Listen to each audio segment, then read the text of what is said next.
viene. Para esto hemos invitado a tres protagonistas del urbanismo, la arquitectura, del territorio, destacados del país y de la región, destacados en el ámbito estatal y privado, son referentes de excelencia en lo suyo, ¿no? Estoy hablando de Álvaro García Resta. Hola, ¿qué tal, Álvaro? De Daniela Torrisi, que es magíster en Geografía y directora provincial de territorio de la Secretaría del COPADE. ¿Qué tal, Daniela? ¿Cómo andás? Buenos días. Buen día. Y de Juan Manuel Valcarcel, que es arquitecto y urbanista de la ciudad de Bariloche. ¿Qué tal, Juan Manuel? ¿Qué tal? ¿Cómo estás tú? Bueno, podríamos empezar esta ronda de debate y de planteo de ideas con Álvaro. ¿Qué tal, Álvaro? Y adelante.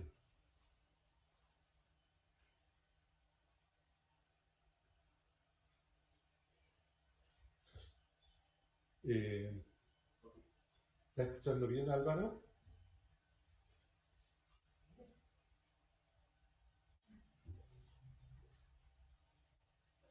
No. Si no... Bueno, hasta que arreglamos la conexión con Álvaro, podemos empezar con Daniela Torrisi. Hola, Daniela, adelante. Hola Horacio, bueno, ningún problema. Bueno, antes que nada agradecer. Ahí volvió Álvaro, no sé si, como ¿Querés, quieren Álvaro, que... empezar? Por supuesto, sí. Bueno, hubo un Bueno, problema de conexión, así que quería agradecerles la invitación. Perdón, Daniela, justo volví cuando estaba hablando. Agradecerles la invitación, en particular a Horacio y en general a todos los organizadores. Y bueno, a disposición para poder aportar a este interesante debate prospectivo respecto del futuro de las ciudades y esta nueva normalidad. bueno, empecemos. Voy a compartir pantalla con una pequeña presentación, si te parece. Creo que Victoria lo va a hacer por mí para ser riguroso con el tiempo. Me parece importante primero poner en contexto que mucho de lo que voy a decir tiene que ver con nuestro territorio en particular, es decir, o desde nuestro territorio en particular. Yo soy secretario de Desarrollo Urbano de la Ciudad de Buenos Aires. Una ciudad que por supuesto tiene sus particularidades respecto de una situación como la que estamos viviendo, pero básicamente, como indicadores duros, una ciudad donde duermen 3 millones de habitantes y viven otros 3 millones todos los días, es decir, que personas que vienen a trabajar, a disfrutar o a trabajar a la ciudad en tiempos, por lo menos, de la normalidad que teníamos. Y una superficie de 203 kilómetros cuadrados, un territorio extenso, diverso, y es una de las mayores cualidades que tiene la ciudad, ¿no? Nosotros entendemos el urbanismo como una ciencia social que por supuesto tiene como característica y particularidad que es la expresión física de la vida de la gente en un determinado territorio y una determinada época y temporalidad. Entonces, nuestra manera de plantearlo, voy a plantear en idioma arquitectónico, nuestro punto de fuga o la visión, la mirada desde la cual partimos para proyectar la ciudad y el futuro, es la mirada de las personas. Es decir, reforzar esta idea de que el territorio en el que vivimos debe expresar nuestra forma de vida en determinado territorio y en determinado tiempo, por supuesto, hace que estemos muy atentos a ver cómo cambia la vida de la gente y en función de eso, cómo cambiará la ciudad. Es decir, algo que probablemente hemos escuchado mucho en los últimos tiempos, esta cuestión de que en la ciudad de Buenos Aires tomamos decisiones en base a evidencia, tiene que ver no solamente con los datos y respuestas respecto a la pandemia, sino también con cómo deberíamos hacer un determinado proyecto en un determinado lugar, ¿no? Entonces, si la comunidad de un sitio se comporta de determinada manera, entonces es con ellos que tenemos que trabajar para que ese proyecto se corresponda a esa demanda en ese lugar, en este momento. Decíamos que ese es el punto de fuga, es el punto de partida, desde el cual proyectamos todo lo demás. Por supuesto, en la escala de esa pirámide que veíamos recién, se ven los diferentes procesos, proyectos, planes o políticas públicas que implementamos, pero siempre desde la perspectiva de mejorar la calidad de vida de las personas. Esto que hoy parece que la cuestión sanitaria nos atraviesa, y esto creo que siempre fue así cuando uno mira la historia de las ciudades, puede observar dos variables, ¿no? Las tendencias, que son aquello que uno puede leer como una línea de tiempo y entender progresivamente por qué se fueron dando las cosas, y algunos sucesos que aceleran o modifican esa tendencia. Entonces, aquello que era calidad de vida de las personas hasta hace un año y medio, hoy probablemente tenga otras variables. Sin embargo, siempre estuvimos en función de proyectar una mejor calidad de vida de las personas a partir del espacio físico, llámese arquitectura o ciudad. Eso no es algo nuevo, ¿no? Esta visión más antropológica la tenemos presente en nuestra arquitectura. Wright, Frank Lloyd Wright, arquitecto que todos seguramente conocemos y valoramos, hablaba de esto, ¿no? Y la expresión física de sus edificios, sus casas, sus museos, tienen que ver con entender la vida de aquel momento y cómo se iba a llevar a cabo en ese espacio en particular que le estaba proyectando. Entonces, creo que en realidad esto que estamos viviendo no nos hace preguntarnos qué tipo de espacios tenemos que diseñar, en qué tipo de ciudad vamos a vivir, sino en qué tipo de comunidad estamos viviendo y en qué tipo de sociedad queremos vivir. Y en función de esa respuesta va a ser la ciudad o arquitectura que vamos a proyectar. Porque proyectar una ciudad sin tener en cuenta su cultura, el distintivo de su gente, su territorio, su tiempo, es hacerlo de manera, creo que es poner al objeto y no al sujeto en el centro de la escena, ¿no?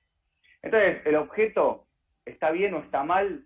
Bueno, ¿en función de qué? Bueno, en aquella demanda existente en el momento. Voy a decir algo que nos pasó con la Dirección de Antropología Urbana, que creamos hace 5 años, dentro de la Secretaría de Desarrollo Urbano. Hace un año y medio le preguntábamos a la gente en un espacio público si le daba miedo a una persona con la cara tapada, el 100% nos decía que sí. Hoy probablemente la respuesta sea exactamente lo contrario, es a la gente le da miedo estar en un espacio público con gente con la cara destapada. ¿Cambió el espacio público? No. Cambió el tiempo y cambió el contexto. Quiere decir que la sensación de la gente frente a lo mismo es totalmente diferente.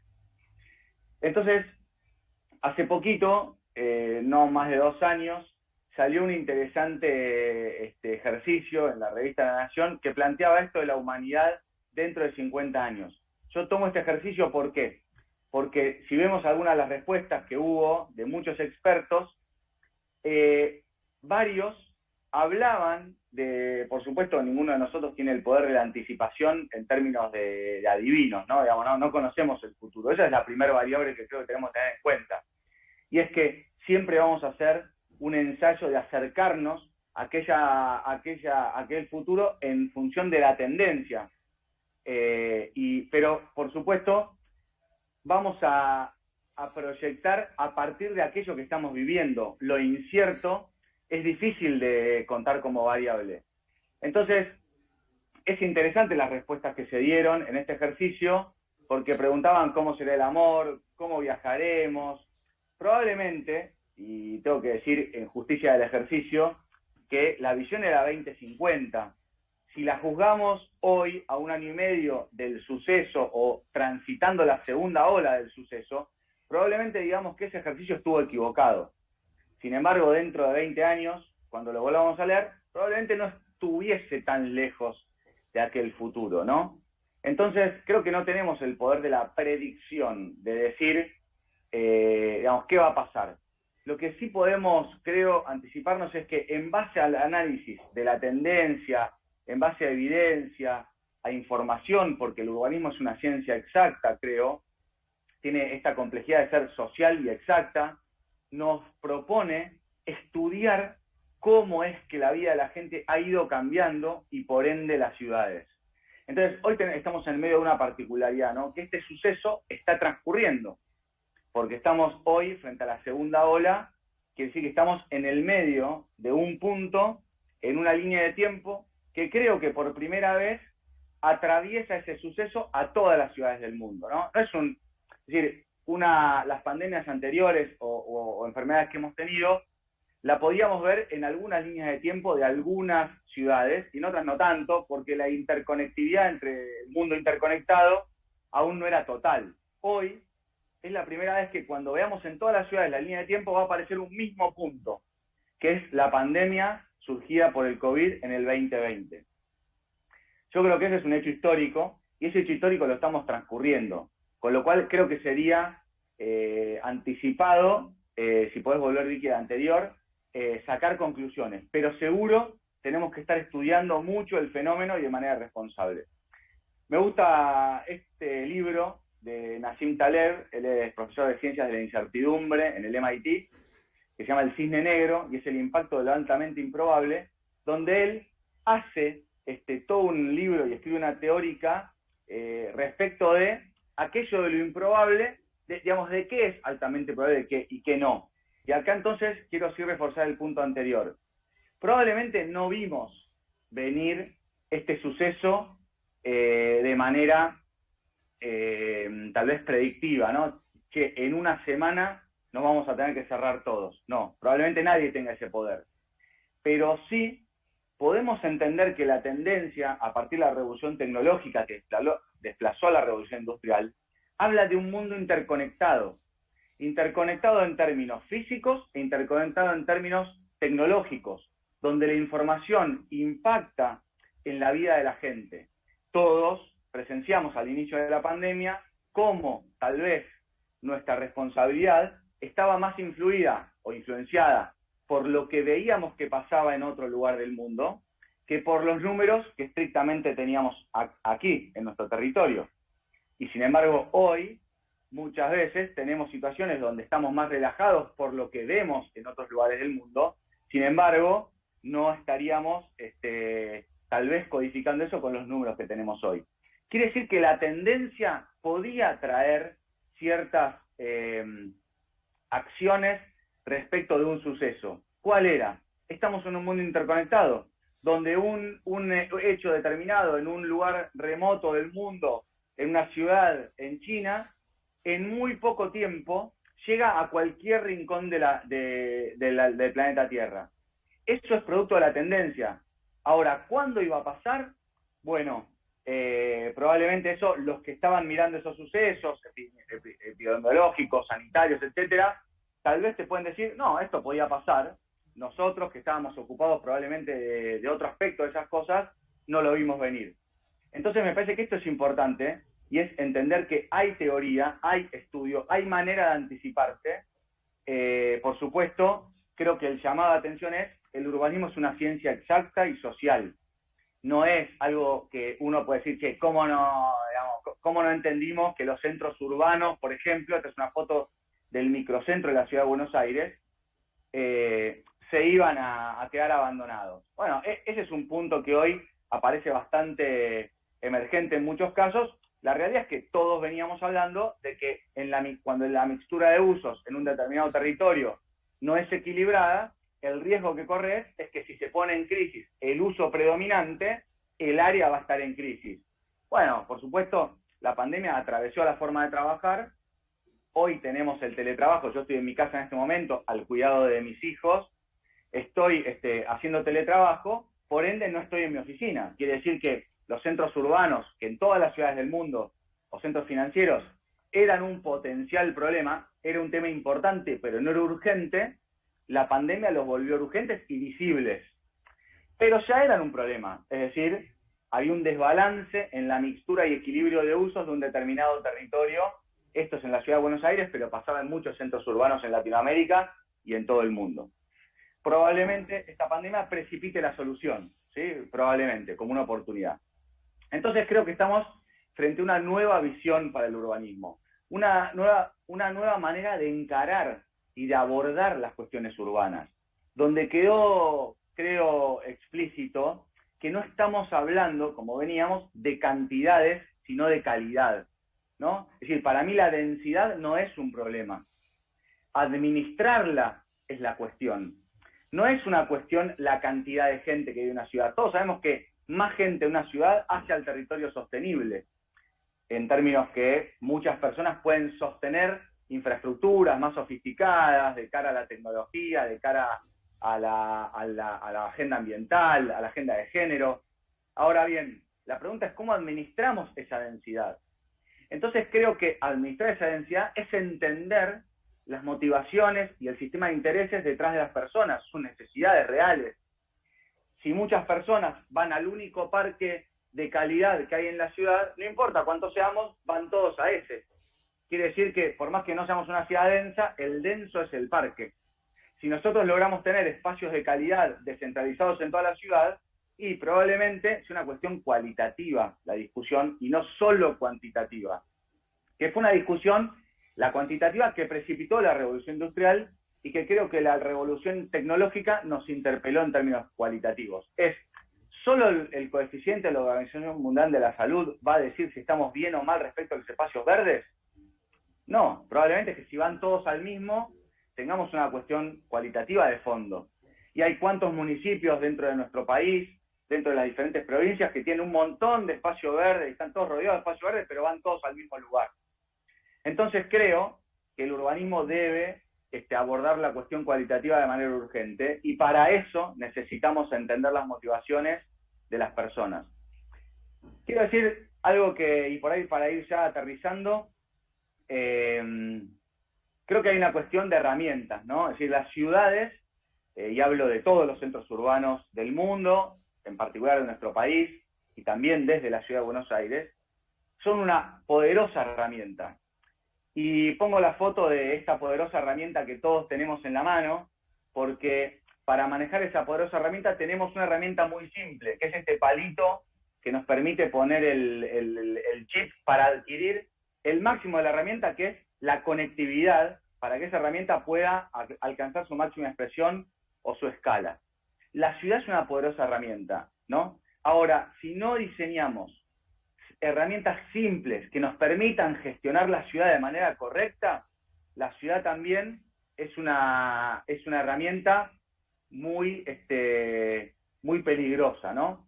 El crecimiento de la mancha urbana de las ciudades, los dispositivos legales, legislativos, los convenios urbanísticos, los planes de sector, un montón de herramientas urbanísticas que tenemos que, bien utilizados, nos pueden llevar a una administración sana de la densidad y de la demanda de las personas, y mal utilizados o mal diseñados nos pueden llevar a un crecimiento exponencial de infraestructuras que nunca vamos a llegar a dar abasto. Entonces creo que nuestra responsabilidad, además de entender el problema, es diseñar herramientas para las buenas soluciones.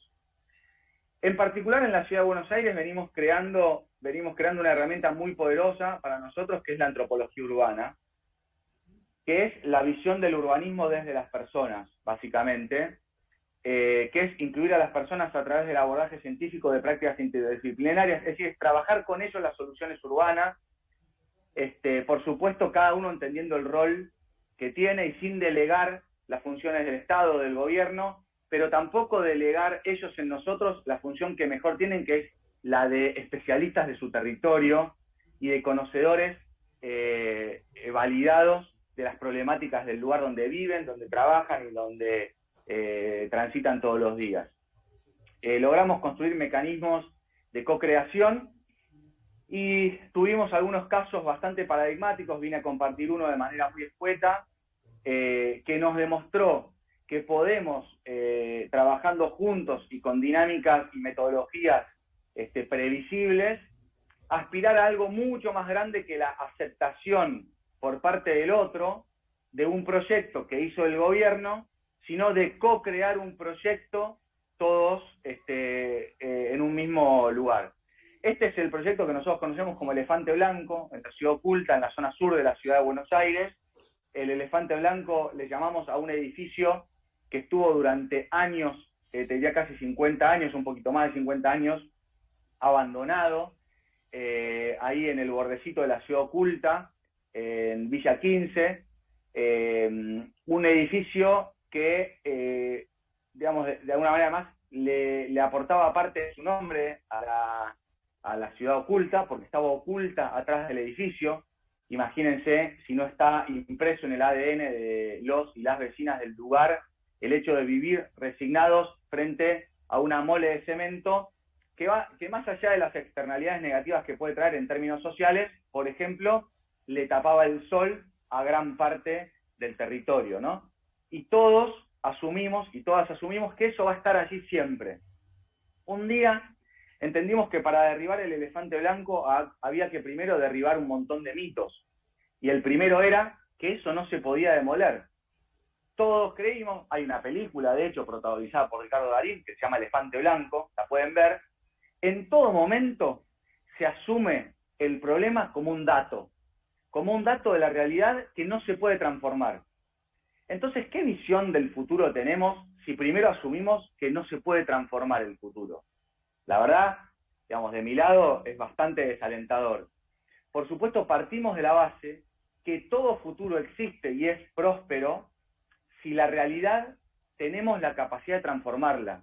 ¿Solo el gobierno, solo el Estado, solo la gente? No, todos juntos. Lo primero es suscribir a un sistema de incentivos en el que todos encontremos un punto de convergencia. Y lo encontramos, y era que en mayor o menor medida, en todas las personas estaba embebida la idea de que no querían que eso esté más allí. Tal vez hasta no diciéndolo explícitamente, ¿no? Sino con la resignación, y era, me gustaría tener sol, pero bueno, está el edificio ahí. Entonces, nos pusimos manos a la obra en trabajar junto con ellos, hicimos un montón de reuniones, donde en un principio logramos un primer punto de convergencia, que era entender que eso no esté más allí. Ahora bien, tenemos un primer consenso, que era que el edificio no esté más ahí. Ahora, ¿qué va a haber ahí cuando el edificio no esté más? Y ahí aparecen otros sistemas de incentivos, donde algunos o algunas pretenden que haya una cancha de fútbol, otros pretenden que haya un parque, otros que haya usos para deportivos, otros para el espacio público. Entonces, ¿cómo la metodología diseñada desde la Dirección de Antropología Urbana asume desde el primer momento que durante ese proceso los sistemas de intereses van a ir cambiando, aunque los actores seamos los mismos? Todos luchamos por lo mismo, pero el día que lo conseguimos, los que somos queremos cosas diferentes. Y eso también está bien, y es genuino y legítimo. La cuestión es cómo administrar esa elasticidad en el sistema de incentivos para llegar a un punto en el que sea mejor que lo que todos en particular quieren, porque es el consenso de la mayoría. ¿Sí? Y ahí nuestro rol es de arbitrar esa metodología y ese proceso, no es de imponer nuestra mirada, ¿no? Por supuesto, encauzando esto. Entonces, por supuesto, esos procesos además requieren en general las transformaciones más profundas, no solo del Poder Ejecutivo, sino también de consensos en términos legislativos, y esos consensos en términos legislativos también los tenemos que hacer con las personas, porque son los legisladores aquellos que representan con el voto la mirada de muchas personas, y lo que llegamos fue a una transformación física real, donde luego tuvo que tener proyecto y arquitectura. Entonces, no es solo demoler el elefante blanco, es también construir aquello que queremos que sea el motor de la transformación futura. En el lugar donde antes estaba esa mole de cemento abandonada, hoy está el Ministerio de Desarrollo Humano y Hábitat, o Desarrollo Social de la Ciudad de Buenos Aires, como un gesto de presencia del Estado cercano a la gente, además de un parque que incorpora toda la participación y los usos que creamos junto a los vecinos y vecinas del sitio. Yo digo, años y años de abandono en un lugar, o de ícono de abandono, se transformó en un lugar prospectivo. Y como conclusión quiero decir que para mí pensar y proyectar la ciudad es a partir del comportamiento humano, y que las infraestructuras que tenemos y que asumimos y que estamos resignados de tener, sea esa infraestructura buena, mala, existente, de muchos años, natural, creada por el hombre o lo que sea, es posible de ser transformada. Ahora, solos es imposible. creo que hay que crear la metodología y el sistema de acuerdos para realmente transformar las infraestructuras que nos hagan las ciudades del futuro y en las que queremos vivir. Primero preguntándonos en qué sociedad queremos vivir. Yo, por lo menos, quiero vivir en una sociedad donde todo se pueda discutir y todo se pueda acordar, en una sociedad que vaya hacia los acuerdos y el diálogo constante para llegar a una mejor ciudad cada vez. Muchas gracias. Bueno, que Álvaro sea un profesor universitario fue un plus en esta exposición, ¿no? Es didáctico, y sin adelantarme en la organización del encuentro, y porque te fuiste un poquitito en el tiempo, Álvaro, a mí me impactaron varias cosas, que una es, había que hacer cambios y la pandemia los aceleró. La dimensión social es primordial, es lo más importante. Me quedó también de lo tuyo que innovar supone un riesgo porque pisamos territorios inexplorados, pero correr ese riesgo es una condición para cambiar, ¿no? Y la otra de acordar. En este momento me parece que, en este momento, particularmente de la Argentina, la cuestión de la negociación y de acordar me parece que es un valor que hay que poner en primer lugar. Gracias, Álvaro. Vamos a escuchar ahora a Daniela, te invito a vos y a la audiencia. Si hay un organismo que nos seduce porque investiga, experimenta, hace, podrán cambiar los gobiernos, pero esa parte técnica sigue en Neuquén, es el COPADE. El COPADE me merece la mayor de las admiraciones y tiene un reconocimiento a nivel nacional porque es una organización de excelencia. Es lo que supimos tener por ahí también en los años 60 y 70 en la Argentina, que después desapareció, pero bueno, que en algunas partes, como dice Álvaro, se está recuperando esto de tener usinas de ideas y de planificación.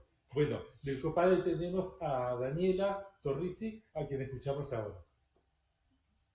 Bueno, muy buenos días a todos, a todas. Antes que nada, el agradecimiento para vos, Horacio, y tu equipo por esta oportunidad de poder reflexionar, de acercar algunas reflexiones de lo que nosotros como organismo venimos trabajando y pretendemos aportar. Bueno, gracias, Álvaro. Creo que hay varios puntos ahí interesantes que mencionabas y que también, bueno, yo tenía previstos plantear.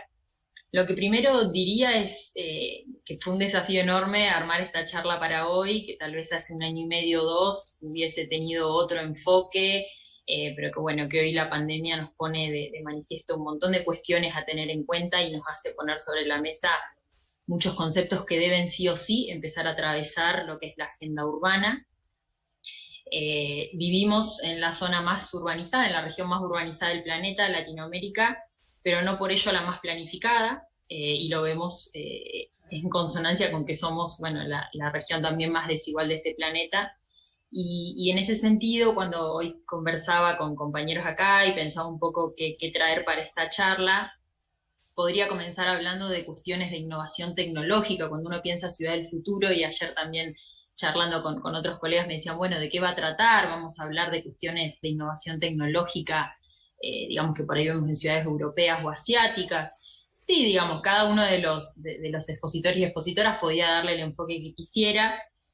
A nosotros por ahí nos pareció un poco más interesante traer 2 o 3 grandes conceptos sobre los que nosotros trabajamos hoy en las ciudades actuales y que creemos que tendrán impacto en las ciudades futuras, ¿no?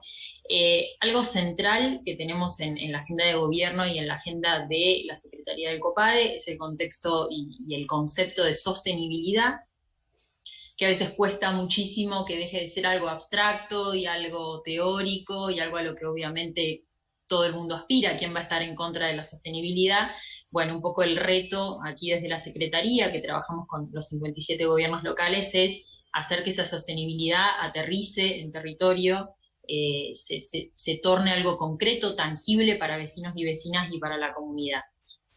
Entonces, en ese sentido, me parecía central retomar un concepto que se viene trabajando muchísimo. Sabemos que la ciudad es uno de los focos importantes de estudio, pero comienza a tomar muchísima fuerza el barrio como otra categoría que emerge que ya viene hace unos años emergiendo con la ciudad de los 15 minutos que nos planteaba Moreno, con ciudades policéntricas, donde la idea es empezar a descomprimir en algún punto los centros y a tener ciudades un poco más eficientes, donde una a pie, en bicicleta, pueda satisfacer sus necesidades diarias y más básicas en no más de 15 minutos, para intentar esto, que haya varios centros y que las necesidades que tenemos como ciudadanos y ciudadanas no haga falta ir todos y todas a buscarlas al mismo lugar, a la misma hora, colapsando el transporte público, generando muchísimo más impacto ambiental, y que podamos encontrarnos más en la realidad de nuestro barrio.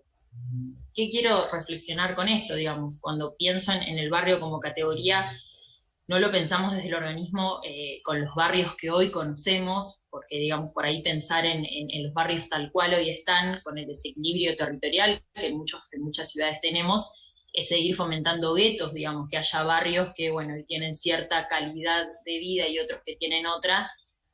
Digamos, la idea justamente es reequilibrar eso y que la ciudad pueda tener barrios con un equilibrio más armonioso entre esos barrios, ¿no?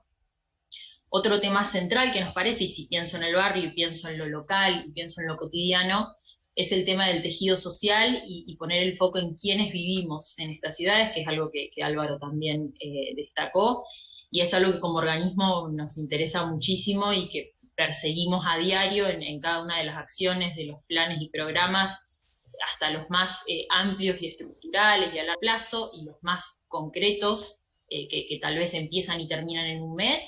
Pretendemos que tengan la visión de quién va a estar ahí, quién va a usar eso, quién va a apropiarse de ese proyecto, quién lo va a aprovechar, porque sin eso, es un poco como mencionaba Álvaro, digamos, desde acá en cuatro paredes es imposible generar algo de calidad sin tener la voz de quien después lo va a utilizar y de quien lo está marcando como una necesidad, ¿no?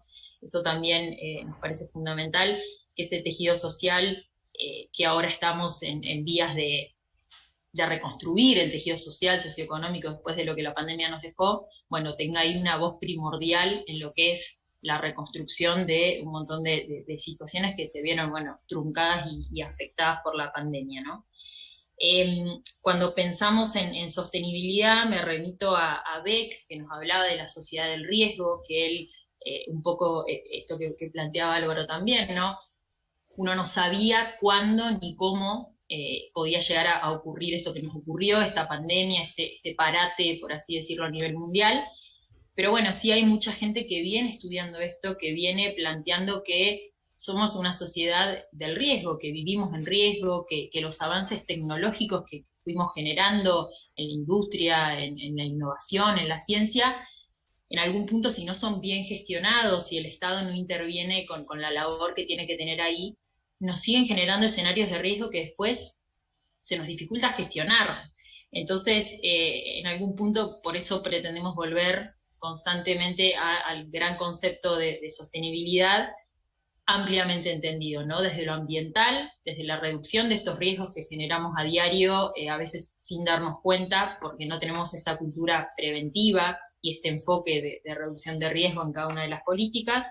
Lógicamente desde lo económico, fuimos una provincia, un país y el mundo ha sido golpeado, digamos, por lo que fue esta pandemia, así que en ese sentido la recuperación de los puestos de trabajo que perdimos es un tema que está en agenda en la Secretaría y en la agenda del gobierno provincial, y sin duda la pata o la parte social que envuelve este contexto de este concepto de sostenibilidad. Ahí me interesa recalcar que mucho de lo que venimos gestando y trabajando contemple el enfoque de accesibilidad universal, algo que también, digamos, las ciudades del futuro deberán ser para todos y todas, o no podrán ser, en algún punto así lo pensamos, y este enfoque de accesibilidad universal, este enfoque de género, de empezar a pensar que las mujeres, las infancias, hacemos un uso diferencial de las ciudades, vamos a buscar en las ciudades, en los espacios públicos, cuestiones puntuales y que en estas ciudades del futuro y en las que estamos generando hoy en el presente pretendemos poder saciar esa necesidad de estos grupos sociales. Y todo esto nos termina remitiendo a lo que por ahí hoy estamos trabajando de modo muy intenso, porque creemos que allí se refleja la acción ¿sí? concreta y el uso que después la ciudadanía hace, que es en los espacios públicos. El espacio público vuelve a tomar un rol protagónico, vuelve a salirse de las cuatro paredes de las universidades meramente, o de quienes estudiamos o intentamos echar luz sobre la ciudad, y empieza a tener este lazo constante e innegociable con la ciudadanía. Empieza a hacerse muy notoria la necesidad de esto, empezar a ya no solo escuchar o validar, por ahí era, digamos, es algo que hace varios años se viene gestando, no es que digo que ahora empieza esto, ¿no? Pero por ahí antes el tema participativo muchas veces pasaba por propongo algo y lo valido con la comunidad, propongo algo y busco algún aporte más. Bueno, ahora el desafío es ir un escalón más arriba y ya diseñar juntos y juntas, ya proponer juntos y juntas, que se planteen los problemas sobre la mesa en el barrio con la comunidad. Así que bueno, en ese sentido, la propuesta es esta, es salir de las cuatro paredes de los organismos de las universidades, de los teóricos y teóricas, y sentarnos con la gente que va a vivenciar eso. Y por suerte, bueno, COPADE tiene ahí el concepto de territorialidad muy llevado a la práctica, por así decirlo. La pandemia obviamente nos hizo reversionar las maneras de llegar a territorio, pero siempre estamos con ese foco ahí de, bueno, no olvidemos nunca, desde que un proceso comienza hasta que termina, qué opina, cómo lo ve, cómo lo diseñaría el vecino o la vecina que lo va a usar. Entonces, en ese sentido, pretendemos siempre estar con una doble escala de trabajo temporal y espacial.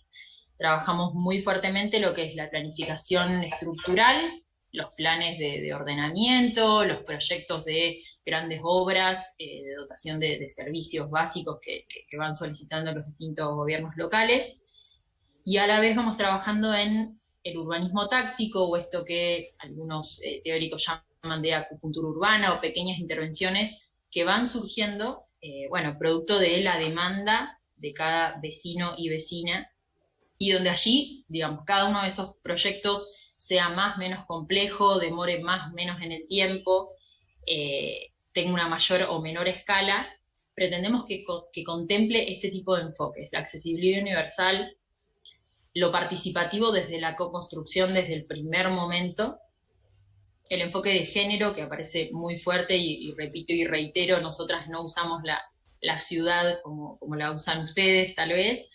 Entonces, en ese sentido es fundamental que empiece a haber urbanistas y personas que estén utilizando la ciudad desde las minorías también, y puedan hacer sus aportes en ese sentido. Buscamos que haya siempre una sinergia, ¿sí?, entre esta planificación estructural y esta acupuntura urbana o urbanismo táctico. Y bueno, otro tema que trabajamos y que nos hace de motor en esto, sin duda es la Agenda 2030, los ODS, y ahí volvemos a la sostenibilidad nuevamente, que es en definitiva lo que nos atraviesa. Yo sé que ya estoy en tiempo, así que voy a dejar acá, volvemos con las preguntas, pero un poco esos eran los conceptos que quería compartir. Gracias a todos, a todas. Está genial esto, Daniela, que me parece que también que habría que enfatizar, o que me parece interesante que enfatizaste, que es el deber de mirar el mundo desde el punto de vista de lo que están peor también, ¿no? Esto de inclusiva, ¿por qué? Pues justamente por esto. Bueno, antes de pasar al tercer invitado, les recuerdo que este encuentro, esta segunda jornada de Ciudades del Futuro, es posible también por el apoyo que recibimos desde Editorial Río Negro del Gobierno Provincial de Neuquén, del Gobierno Municipal de la Ciudad de Neuquén y de la empresa YPF. Bueno, en Bariloche está proyectándose y se está realizando desde hace un tiempo una gran utopía que tenía y tiene desde hace años Juan Manuel Valcarcel, que es Bariloche del Este. Y a mí me parece que de ese gran proyecto Bariloche del Este siempre rescaté la dimensión social que Juan Manuel le dio a ese proyecto décadas a esta pandemia. Es decir, que no tuvo que pasar la pandemia para darse cuenta de que la persona, el hombre, la mujer, los niños eran la base de la ciudad. Así que bueno, Juan Manuel, adelante, te escuchamos. Gracias, Horacio, y gracias por la invitación de estar al lado, además de Daniela y de Álvaro. Vale la pena decir que en los últimos 150 años, por lo menos, las ciudades se han desarrollado por una o más de estas tres causas. Primero, por causas vinculadas con la salud pública. Segundo, para incorporar nuevas tecnologías a la vida urbana. Y en tercer lugar, por razones de política nacional o regional. El primer punto, la necesidad de mejorar la salud pública, es un origen directo que nace prácticamente en la época de la Revolución Industrial, cuando las ciudades comienzan a densificarse fuertemente y hace falta ponerse enfrente de las epidemias que empiezan a existir a partir de ese momento. Estas situaciones complejas que se van dando van a prácticamente a permitir de que los higienistas en su primer momento, los sanitaristas en la actualidad, sean prácticamente los que van a definir buena parte de la estructura de nuestras ciudades. Esto ha sido históricamente así y seguramente después de esta pandemia las consecuencias se van a ver con claridad en los nuevos diseños y en las nuevas formas de pensar las ciudades. También, por supuesto, las nuevas tecnologías, o sea, todo el mundo de las Smart Cities, algo que empieza hace unos 30 años atrás, con resultados positivos y de los otros, y también por razones de política nacional. El caso de La Plata, el caso de Brasilia, por ejemplo, son casos característicos de razones de política nacional que impulsaron el crecimiento de las nuevas ciudades, de las ciudades del futuro, de alguna manera. Pero también es cierto que las ciudades que se crearon son solamente algunas. Las ciudades evolucionan y siempre van evolucionando, mejorando o desarrollando o haciendo evolucionar distritos o barrios, introduciendo elementos tecnológicos cada vez más desarrollados para optimizar la sustentabilidad y la resiliencia. Por supuesto, le han dado muchísima importancia cada vez más al espacio público y le han dado un espacio cada vez más importante al peatón y al uso de las bicicletas. Por supuesto, han integrado más a las funciones urbanas. Se comienza a plantear con mucho mayor énfasis la importancia de la resiliencia y de la inclusión social especialmente. Las ciudades existentes son las ciudades del futuro, siempre y cuando se plantee algo que Álvaro había definido muy bien cuando planteaba la necesidad de generar una mejor calidad de vida para todos los habitantes de la ciudad. Pero para todos, no solamente para algunos, o sea, que la inclusión social sea una verdadera realidad. Vale la pena irnos más atrás y ir a 1871, cuando en la ciudad de Buenos Aires la epidemia de la fiebre amarilla hace que se muera el 7% de la población de la ciudad de Buenos Aires. Una ciudad que tenía cerca de 150.000 habitantes, y van a morir el 7%, 7 de cada 100 habitantes va a desaparecer. Y en ese momento hay una situación tremenda. Sarmiento se va de la ciudad, se lleva a la Suprema Corte, se lleva a los legisladores, y prácticamente la ciudad queda al mando de un grupo de higienistas, de médicos, que van a controlar esa peste amarilla, van a tratar de hacerlo. Va a haber muchas muertes y va a haber tremendos problemas sanitarios. La policía y el sector médico, o sea, la seguridad y el sector médico van a ser fundamentales para controlar o para intentar controlar esa pandemia. con situaciones sumamente parecidas a las que vivimos en la actualidad. Ahora bien, en 1875, muy poco tiempo después, 4 años después, es tan importante lo que ha ocurrido, no solamente en nuestro país en 1871, con la epidemia de fiebre amarilla, sino con las epidemias europeas, que Julio Verne viaja a la República Argentina al Congreso de la Masonería. Decimos esto porque en el medio de todo este viaje, Pedro Benoit, un ingeniero muy allegado a Dardo Rocha, quien va a ser después gobernador de la provincia de Buenos Aires, se vincula con Julio Verne y se trae de Francia, en uno de sus viajes, un libro con los 64 planos de las primeras ciudades del mundo. En 1879, Julio Verne publica Las 500 millas de la Begun, la llamada Franceville. Este texto, que es algo formidable, va a dar origen casi perfecto a lo que va a suceder poco tiempo después.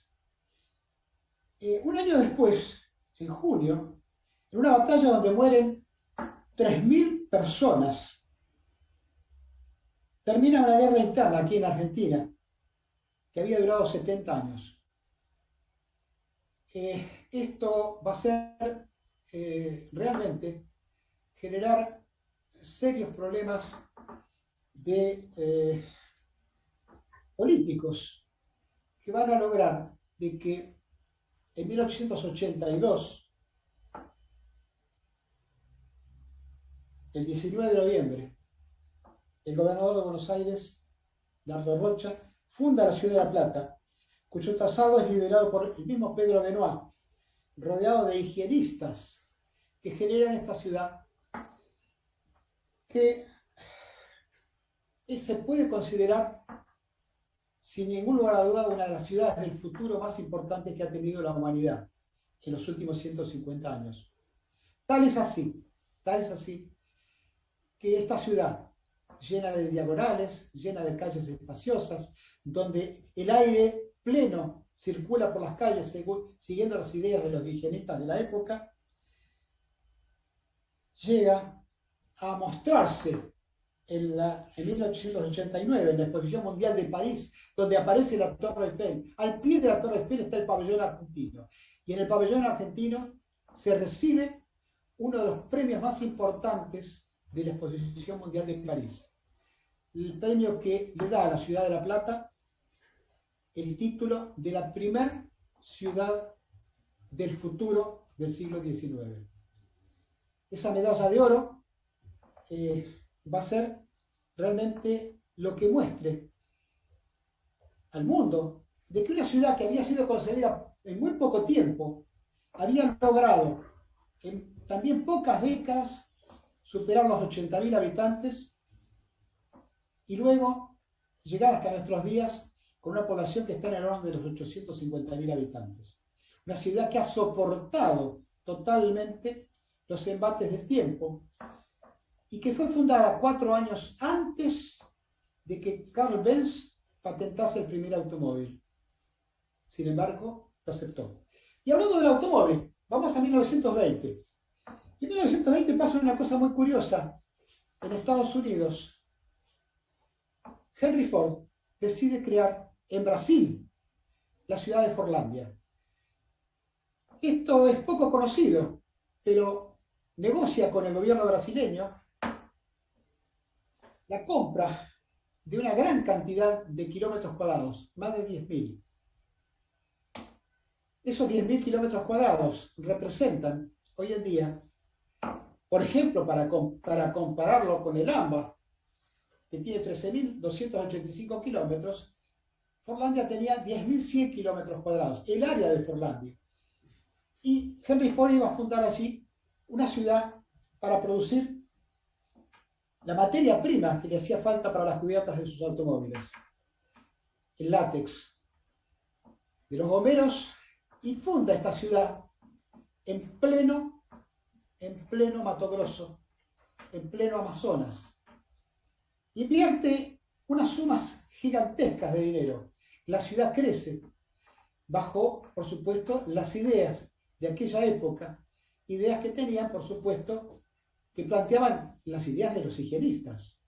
Tal es así que se van a generar en esa ciudad aspectos realmente notables de tipo social para todos sus empleados que van a trabajar allí, y donde aparecen, por ejemplo, aparece el hotel más desarrollado de Brasil de la época, el Hospital Henry Ford. Tan importante eran las ideas higienistas de este proyecto que publica un valor extraordinario. Pero, también algo que planteaba Álvaro con mucha claridad: el entorno, la situación y la época no eran lo auspiciosamente necesarias. Y al no tener en cuenta lo que era el medio natural, totalmente desconocido en Estados Unidos, de esa región extrema de Brasil, las pestes nuevamente causaron estragos, no solamente en las plantaciones de caucho, sino fundamentalmente en la población. Y Forlandia se arruinó, desapareció, y hoy en día es un pueblo abandonado, donde la gente lo ha ocupado y viven apenas unas 8.000 personas. Van a pasar bastantes años más, hasta que en 1946, después de la Segunda Guerra Mundial, los ingleses comienzan a desarrollar la expansión, la descentralización de la ciudad de Londres, y también en el norte, en Escocia. Y aparecen las ciudades, las New Towns, donde aparecen dos de ellas importantes: Cumberland, en este caso, que se ve, y la otra, la Milton Keynes, una ciudad que pudimos visitar, que realmente es una ciudad que sí ha aguantado magníficamente bien los embates del progreso hasta nuestros días. En esas ciudades, las redes, las mallas de circulación, espaciadas 1 kilómetro entre sí, le daban la penetración necesaria al transporte público, como para que ese transporte público, asentado en las imágenes socialdemócratas de la época, pudiese ser un elemento que testimoniase la necesidad de la igualdad social, para que todos pudiesen arribar a otros lugares, como los centros cívicos que se muestran en esta imagen, y que hicieron de estas ciudades de las New Towns un elemento muy importante. Van a pasar una década nada más, y ahí empiezan las ciudades donde la política nacional tiene su importancia. Juscelino Kubitschek, el presidente de Brasil, desea descentralizar Brasil, quitarle a Río de Janeiro y a San Pablo la importancia que tenían, y decide crear Brasilia. Lo toma a Lúcio Costa, un urbanista de renombre, pero que junto con Oscar Niemeyer, para la parte arquitectónica, van a desarrollar Brasilia. Por supuesto, Brasilia va a crecer bajo la influencia fuerte del racionalismo corbusierano, de la separación de funciones, algo que después va a ser destruido en los hechos, y que Brasilia justamente va a ser la principal afectada. Brasilia va a crecer desordenadamente y mal al haber separado las funciones sociales. Disculpame, Juan, Entonces, estamos cerca del mediodía. Bueno, después van a venir las ciudades inteligentes. Pero después va a pasar Puerto Madero en el 90, va a pasar en el 2008 algo importante en la ciudad de Buenos Aires, que va a haber un desarrollo fantástico. En 1996 va a estar el desarrollo de las ciudades inteligentes, y pongo énfasis en el tema del 2008 cuando esta fuerte transformación de Buenos Aires, junto con el desarrollo de las Smart Cities, de las ciudades, genera al espacio público, le da una importancia trascendental. En ese 2008 también comenzamos nosotros a proyectar Bariloche del Este. En el 2016 lo terminamos de aprobar. Los que en el año 2008 comenzaron en Buenos Aires, en la ciudad de Buenos Aires, a desarrollarlo, me refiero al que fue ministro de Desarrollo Urbano de la época de la ciudad de Buenos Aires, Daniel Chahil, y el que fue también el presidente durante 14 años de la Corporación de Puerto Madero de Buenos Aires, hoy en día forman parte del staff de Bariloche del Este, y seguimos haciendo un poco lo que creímos que era un poco la ciudad del futuro. Una ciudad que todos los días comienza a ser futuro en algún lugar del mundo, en algún lugar de nuestro país, y en este caso en la ciudad de Bariloche. Una ciudad que tiene más extensión todavía que la de la ciudad de Buenos Aires, en un territorio mucho más complicado. En esta ciudad, con este clima, aparece una ciudad que va a tener seguramente la mayor cantidad de calles techadas en recovas del país, 2 kilómetros de recovas, que va a tener espacios públicos importantes, que va a tener parques lineales, bicisendas, que está pensada para tener metrobús, que está pensada para tener barrios temáticos, como el que estamos viendo aquí, en honor a Quino y en honor a Mafalda, para que signifique la atracción al turismo que venga a recrearse en esta ciudad con una imagen totalmente nueva de lo que pretende ser con una ciudad con centros comerciales, con polos educativos importantes, con una cantidad de espacios públicos sumamente importante. Esto es la contribución que estamos tratando de hacer. Es como decíamos en el inicio, ¿no? Mientras parece todo desplomarse, hay gente que sigue pensando así, gente que sigue haciendo, ¿no? Bueno, en esto de la ronda final, para ya ir cerrando este encuentro, Álvaro, ¿qué rescatás de Daniela? ¿Qué rescatás de Juan Manuel de este encuentro, ¿no? ¿Cómo se mezcla tus ideas con lo que escuchaste? Mira, por ahí como resumen, creo que coincidimos mucho en el diagnóstico y en los desafíos. Yo tal vez quiero resaltar la idea de que hoy es el momento de actuar y que ya hace algunos años creo que la tendencia se venía manifestando en todo sentido, lo que implica las ciudades obviamente más accesibles en todo sentido, en términos físicos, en términos económicos, más sostenibles, en términos ambientales, la agenda de género, que me parece fundamental y urgente. Después, la cuestión de cómo eso baja a un dispositivo físico real enfrente de la casa de alguien y que le mejora su vida. Entonces, el input de todo esto no es una agenda urbana. La ciudad no tiene agenda, es decir, no tiene agenda física. La ciudad es un objeto inerte. La ciudad no habla. La agenda la tienen las personas. La vida de la ciudad se la dan las personas.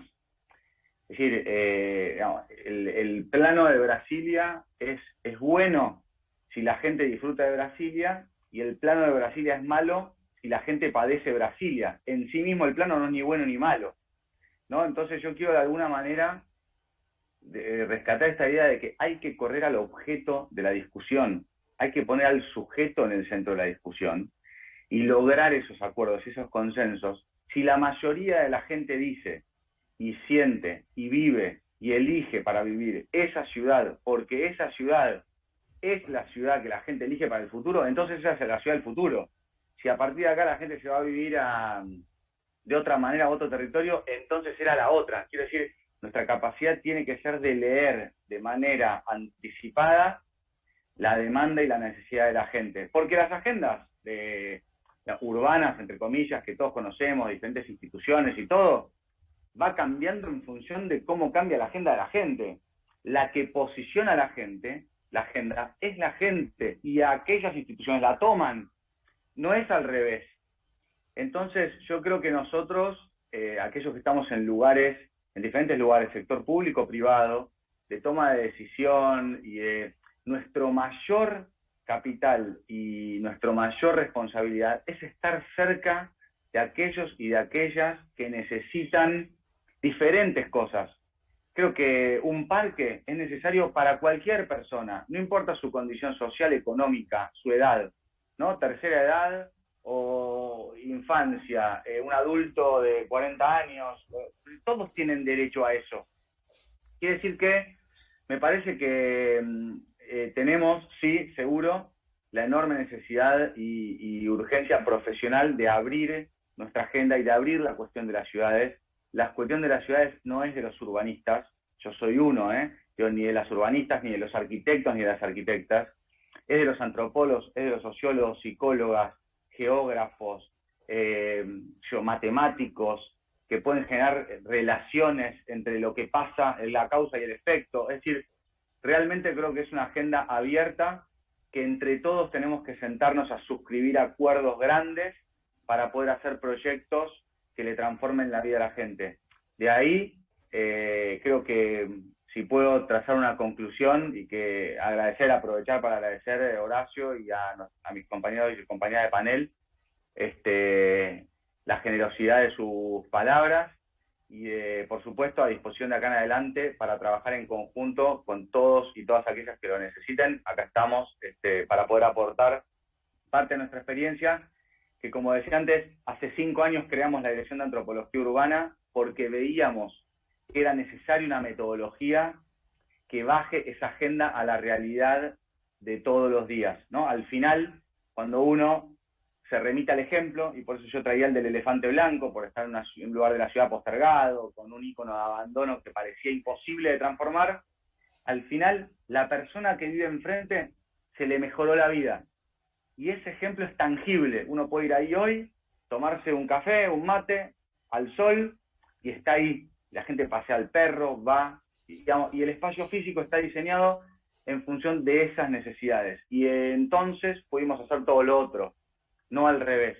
Así que, de vuelta, muchísimas gracias a todos y a todas, y espero que haber podido aportar algo para el futuro. Agradecido. Daniela, ¿cómo te sonó lo que escuchaste, lo que se dijo por acá? Bueno, buenísimo. Sintéticamente, porque sé que estamos ahí corriendo con el tiempo, pero creo que tenemos, como decía Álvaro, muchos puntos en común de todo lo que charlamos. Lo central es centrarnos, valga la redundancia, en quienes vivimos, quienes recorremos, quienes disfrutamos, a veces padecemos las ciudades. Creo que ahí está la clave, poder por momentos correr lo estructural, no porque la infraestructura y digamos las obras no sean necesarias, todo lo contrario, pero centrarnos en lo que la ciudadanía está disfrutando o padeciendo de cada una de las ciudades nos dará la clave. Sabemos que la ciudad no es neutral, no es casual, allí se expresan todas las necesidades, las desigualdades y bueno, las promesas también de futuro y de oportunidad que podamos ver. Así que en ese sentido, bueno, feliz de estar acá aprendiendo con estos compañeros de lujo que me han tocado y bueno, también quedando a disposición. Gracias. Bueno, Juan Manuel, en tu viaje a la historia queda claro que las ciudades siempre fueron centro de la historia, ¿no? ¿Tu cierre? Sin duda alguna, las ciudades siempre fueron un baño hacia el futuro, una forma de abrirse al futuro, porque todos los seres humanos siempre han construido en la ciudad las grandes obras de arte, la literatura, la música, la pintura, la arquitectura, son las ciudades. Hoy el 60% de la población mundial vive en ciudades. Estas ciudades apenas ocupan el 3% de la superficie terrestre, pero producen la mayor parte de las emisiones de carbono de toda la humanidad. Este daño debe ser mitigado, debe ser modificado. Esto implica una búsqueda constante de ese futuro basado en la calidad de vida de los seres humanos que las habitan. Pero siempre habrá una esperanza que todos quienes han vivido en las ciudades, sufrido en las ciudades, pensado en las ciudades, han visto hacia el futuro una mejor vida. Cada uno de los que transitamos en la ciudad estamos pensando en ese futuro. Estoy seguro que tanto Daniela como Álvaro, como todos los que trabajamos cotidianamente en la ciudad, estamos pensando cómo va a ser eso para sus habitantes del futuro. Y también seguramente, y vale la pena quizás cerrar un poquito este tema, con lo que pensaba Dardo Rocha, 150, 160 años atrás, cuando fundó la ciudad. Y cuando dijo lo siguiente: hemos dado a la nueva capital el nombre del río magnífico que la baña, y depositamos bajo esta piedra, esperando que aquí queden sepultados para siempre las rivalidades, los odios, los rencores y todas las pasiones que han retardado por tanto tiempo la prosperidad de nuestro país. Dardo Rocha pensaba en el futuro, en un futuro mejor para los habitantes del país. Yo creo que estas son las cosas que tienen que ver con el futuro, con las ciudades y con el pensamiento de los que miran para adelante. Sí, está muy bueno, y además rescatás el valor que proponía Álvaro en un principio y después Daniela, la de negociar y acordar, ¿no? Yo en primer lugar agradecerles a los tres, agradecerles al gobierno de la provincia de Neuquén, al gobierno municipal de Neuquén, a IPF, y me parece que entre ustedes tres hay como un estímulo y un entusiasmo. No quisiera ser pretencioso en la conclusión, pero es lo que siento, de que hay que reinventar una utopía, ¿no? Esa utopía necesaria para no vivir en este mundo que nos toca vivir, sino una utopía necesaria para vivir en este mundo que nos toca cambiar, porque este mundo que debería ser y no lo es, porque es injusto, es desigual, no es inclusivo, está demandando otro plano, otro escenario. Y me parece que en esta segunda jornada nuestra contribución mínima, pequeña, ha sido esa, la de dejar plantado esto de una utopía y para allá vamos. En un día que parecía o es terrible desde lo sanitario, acá estamos. Muchísimas gracias a ustedes tres, gracias a la audiencia que nos siguió todo el tiempo, atenta, y bueno, hasta la próxima jornada. Agradecido.